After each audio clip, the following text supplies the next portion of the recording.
नमस्कार।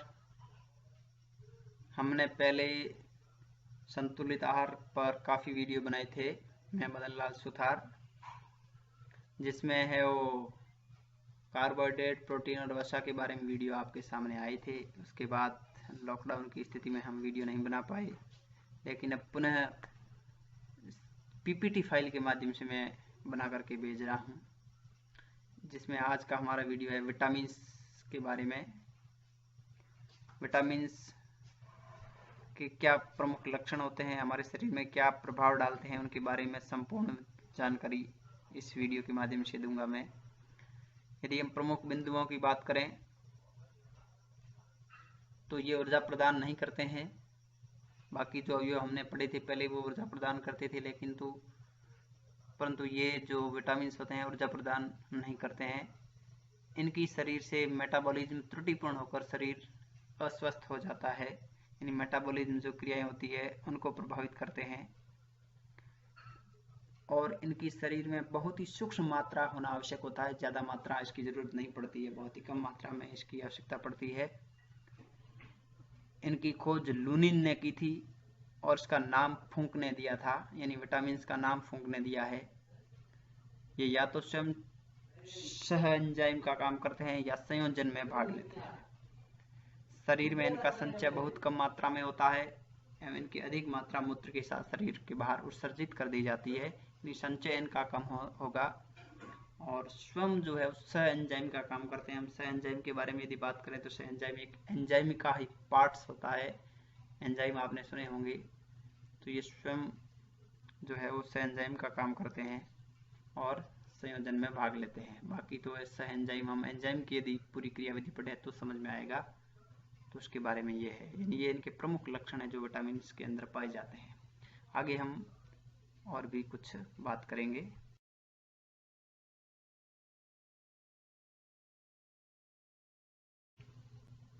आगे हम पढ़ेंगे विटामिन का वर्गीकरण, यानी विटामिनों को कितने पार्ट्स में डिवाइड किया गया है। तो हम प्रमुख रूप से इनको दो पार्ट में डिवाइड करते हैं। एक तो वो विटामिन जो वसा के अंदर घुलते हैं, जल के अंदर घुलते नहीं हैं, और दूसरे ऐसे विटामिन जो जल में घुलनशील होते हैं।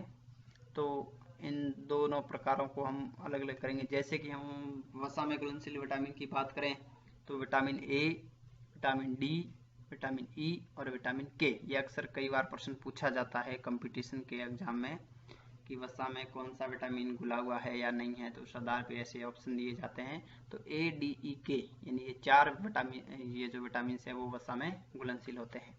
और दो विटामिन ऐसे हैं जिसमें विटामिन सी और विटामिन बी कॉम्प्लेक्स, यानी विटामिन बी जो है वो एक पूरा कॉम्प्लेक्स है। इसके पूरा का पूरा complex vitamin B1, B2, B3, B5, B6 ऐसे करके पूरे विटामिन बी खूब सारे हैं, इसलिए इसको विटामिन बी कॉम्प्लेक्स बोला जाता है। तो ये है वो अलग प्रकार से है।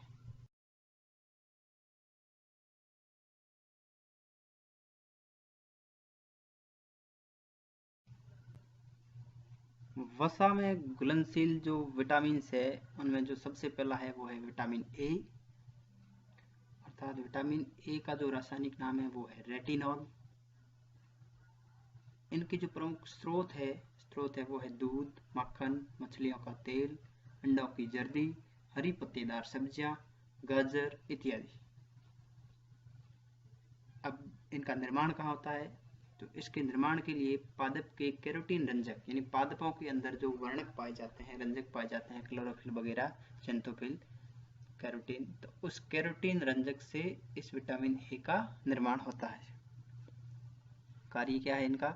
कार्य देखें तो हम ये दृष्टि रंगाओं के संश्लेषण में सहायक है, अर्थात हमारे आंखों के अंदर कौन शंकु और शलाकाएं बनती है, उसके अंदर एक प्रोटीन बनता है रोडोप्सिन नाम का, उस प्रोटीन में है ये सहायक होता है रेटिनॉल। तो ये उसका रंगाओं, दृष्टि रंगाओं के संश्लेषण में सहायक है। और अभाव यानी इसकी जब कमी होती है हमारे शरीर में, विटामिन ए की कमी होती है, तो हमारे शरीर में रतौंधी नामक रोग और त्वचा व कॉर्निया में यदि कोशिकाएं सूखने लगती है तो इसे जीरोप्थेल्मिया रोग कहते हैं। अब रतौंधी रोग वो है जिसमें दिन के समय दिखाई देता है, रात के समय दिखाई नहीं देता।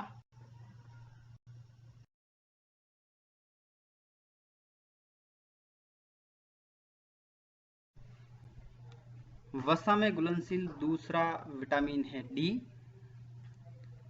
इस विटामिन का रासायनिक नाम है कैल्सीफेरॉल और इनका जो प्रमुख स्रोत है वो है मक्खन, मछलियों का तेल, अंडों की जर्दी और सूर्य की धूप में यदि हम बैठते हैं सुबह 10 बजे 10:30 बजे से पहले तो हमें दो प्रकार के विटामिन डी का संश्लेषण होता है, जिसमें जो कैल्सीफेरॉल और अर्गोकैल्सीफेरॉल इनके द्वारा हमारे शरीर में है वो त्वचा के अंदर उत्पन्न होते हैं। तो इसका संश्लेषण विटामिन डी का सूर्य के प्रकाश के द्वारा भी होता है। इसका जो प्रमुख कार्य है वो है अस्थियों के निर्माण में सहायक है, अर्थात फास्फोरस और कैल्शियम के साथ में मिलकर के ये विटामिन हमारी अस्थियों के निर्माण में सहायता करता है। इसकी कमी से यदि विटामिन डी की कमी होती है तो बच्चों के अंदर सूखा रोग अर्थात रैकेट्स और वयस्कों के अंदर ऑस्टियोमेलेशिया रोग हो जाता है, जिससे हड्डियां बहुत ही भंगुर प्रकृति की हो जाती है। तो इससे है कमी से ये रोग हो जाते हैं। तीसरे प्रकार का जो वसा में घुलनशील विटामिन है वो है विटामिन ई। विटामिन ई भी वसा के अंदर घुल जाता है। इनका जो रासायनिक नाम है वो है टोकोफेरॉल। इनके जो प्रमुख स्रोत है वो है तेल, अंडों की जर्दी, गेहूं और सोयाबीन। हालांकि ए, डी, ई, ए और के इन सभी के जो प्रमुख स्रोत, एक दूध भी इनका प्रमुख स्रोत है। एक विटामिन सी को छोड़ करके बाकी सभी में दूध है वो विटामिन की पूर्ति कर लेता है। तो ये इनके स्रोत है। ये कार्य क्या करता है, ये हमारे शरीर के अंदर पेशियों को क्रियाशील रखता है और जननिक उपकला में वृद्धि करता है। जननिक उपकला अर्थात जनन, जो जनन लेयर होती है तो उसको है वो जर्मिनल एपिथेलियम के अंदर ग्रोथ करने का काम करता है। अभाव यानी इसकी कमी से क्या होता है, सीधी बात है कि जब जननिक उपकला में वृद्धि होती है इस विटामिन से, तो यदि इसकी कमी होगी हमारे शरीर में तो विटामिन ई की कमी से है वो नपुंसकता उत्पन्न होती है। तो ये नपुंसकता उत्पन्न करने का अभाव से है नपुंसकता उत्पन्न होती है। वसा में घुलनशील जो चौथा विटामिन है वो है विटामिन के। इनका जो रासायनिक नाम है वो है नेप्थोक्विनोन। इनके जो प्रमुख स्रोत है वो है टमाटर, गोभी, सोयाबीन, हरी पत्तियां, अंडा, जिगर। और ये विटामिन ऐसा भी है जो हमारे आंतों के अंदर जो बैक्टीरिया पाए जाते हैं वो बैक्टीरिया भी इस विटामिन का संश्लेषण करते हैं। तो ये प्रश्न भी पूछा जा सकता है कि हमारे आंतों के अंदर बैक्टीरिया के द्वारा संश्लेषित कौन सा विटामिन है, तो वो है विटामिन के है। इनका जो प्रमुख कार्य वो है प्रोथ्रोम्बिन का संश्लेषण करना। प्रोथ्रोम्बिन एक प्रकार का प्रोटीन है जो हमारे शरीर में रक्त का थक्का बनाने में सहायक है। तो उस प्रोटीन के निर्माण में ये विटामिन के सहायक होता है। प्रोथ्रोम्बिन के संश्लेषण करने का कार्य ये करता है। अभाव यानी इसके अभाव से यानी विटामिन के की यदि हमारे शरीर में कमी होती है तो हमारे शरीर में एक रोग उत्पन्न हो जाता है। इस रोग के अंदर रक्त का थक्का नहीं जमता है, क्योंकि प्रोथ्रोम्बिन का संश्लेषण नहीं होगा तो रक्त का थक्का नहीं जमेगा और इस प्रकार के रोग को हीमोफीलिया रोग कहते हैं।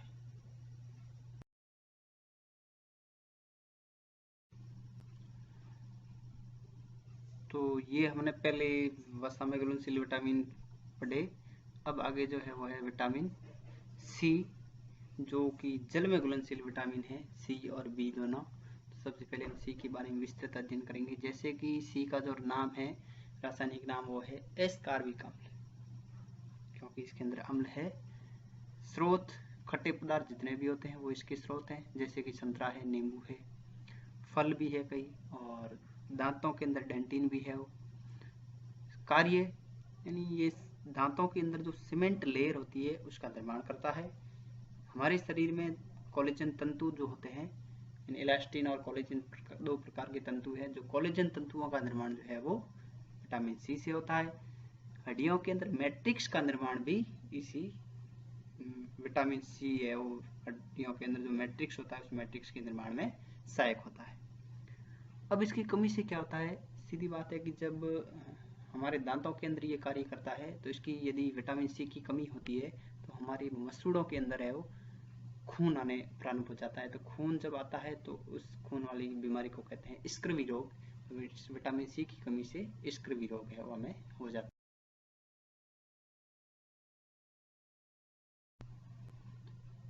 अब है दूसरा जल में घुलनशील जो विटामिन है वो है विटामिन बी। विटामिन बी खुद अपने आप में कॉम्प्लेक्स है, यानी विटामिन बी खूब सारे होते हैं। Vitamin B1, B2, B3, B5, B6, B12 और H, यानी ये ज़्यादा होने के कारण इसको नाम जो है वो विटामिन बी कॉम्प्लेक्स दिया गया है। अब हम यदि विटामिन B1 की बात करें तो इसका रासायनिक नाम थायमीन है, और इसकी यदि कमी होती है विटामिन B1 की तो हमारे शरीर में एक रोग उत्पन्न होता है, बेरी रोग उत्पन्न हो जाता है। विटामिन B2 का नाम जो है वो रासायनिक नाम है वो है राइबोफ्लेविन, और इसकी यदि कमी होती है हमारे शरीर में तो किलोसिस नामक बीमारी हो जाती है। ये हमारे बेरी और किलोसिस ये दोनों बीमारियां त्वचा से संबंधित बीमारियां हैं। विटामिन B3 की यदि कमी होती है हमारे शरीर में तो बांझपन उत्पन्न हो जाता है, और इसका जो विटामिन B3 का जो रासायनिक नाम है वो है पेंटोथेनिक अम्ल। विटामिन B5 इसकी कमी से हमें पेलेग्रे रोग हो जाता है, और इसका जो रासायनिक नाम है निकोटिनिक अम्ल या नियासिन है। ये पहले कई बार पूछा भी गया है प्रश्न। विटामिन B6 है, इसका जो रासायनिक नाम है पायरिडॉक्सिन, और इसकी जो कमी से है वो हमें एनीमिया रोग हो जाता है। विटामिन B12 इसका जो नाम है वो साइनोकोबाल्मिन, और इसकी कमी से भी एनीमिया रोग होता है। एनीमिया रोग है वो रक्त में हीमोग्लोबिन के अंदर है वो कमी आती है तब ये रोग होता है। तो ये एनीमिया रोग आयरन से संबंधित बीमारी है, क्योंकि हमारे हीमोग्लोबिन के अंदर आयरन होता है तो इसकी कमी होगी तो है वो उससे संबंधित होता है। हालांकि इस बीमारी को है वो आगे खनिज लवणों में भी पढ़ेंगे, यहाँ पर भी है। साइनोकोबाल्मिन वाला भी प्रश्न पहले पूछा गया है कि साइनोकोबाल्मिन के अंदर एक और कोबाल्मिन, कोबाल यानी कोबाल्ट, यहाँ इस साइनोकोबाल्मिन के अंदर एक धातु और भी है, कोबाल्ट धातु है, तो ये भी प्रश्न पूछा गया है। विटामिन BH त्वचा संबंधी रोग है ये भी, और इसका जो रासायनिक नाम है वो है बायोटिन। यानी विटामिन की अधिकतर बीमारियां जो है वो त्वचा से संबंधित बीमारियां हैं, यानी विटामिन बी की कमी होती है तो है वो हमें त्वचा संबंधी बीमारियां खूब सारी होती है, जो इस कॉम्प्लेक्स में अलग अलग प्रकार की बीमारियां हैं।